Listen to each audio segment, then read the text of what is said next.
En cette période de Toussaint, nous revenons à la mémoire de ceux qui ne sont plus là. Nous allons sur les tombes, nous nettoyons, nous déposons des fleurs comme pour dire « Je n'ai pas oublié, tu as compté, tu comptes encore ». Pour certains, c'est un moment de recueillement. Pour d'autres, c'est un moment qui fait remonter des vagues d'émotions que l'on ne sait pas toujours montrer.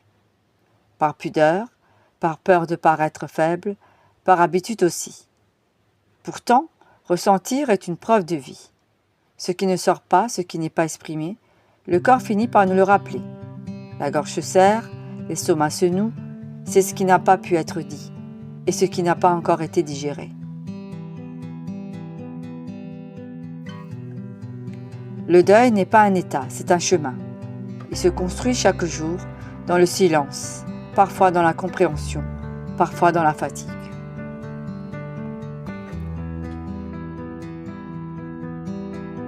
Alors, pour l'illustrer, j'ai choisi un mandala, car il représente un mouvement intérieur.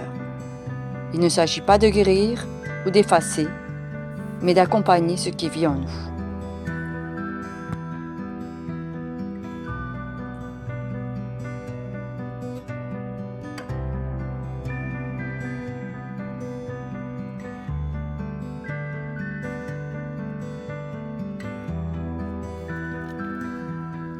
Maintenant que le mandala est posé avec ses différents cercles, je vais venir y mettre des couleurs. Les teintes que je choisis sont celles qui résonnent avec mon ressenti du moment. Ce n'est pas un travail esthétique, c'est un chemin vers soi, un espace pour se déposer, respirer et peut-être apaiser un peu ce qui est là.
Une fois les couleurs posées, vient le moment d'écrire.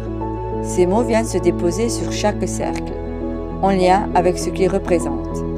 Il ne s'agit pas de bien écrire, mais de laisser sortir ce qui vit en nous, ce qui a besoin d'être reconnu. Peu à peu, le mandala devient un espace d'apaisement, une trace de ce que nous avons traversé et de ce que nous apprenons à accepter.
Le mandala ne cherche pas à effacer la douleur, il lui donne une forme pour qu'elle cesse de déborder. Et c'est là toute la force de l'art-thérapie. Transformer ce qui fait mal en quelque chose que l'on peut regarder, toucher, apprivoiser.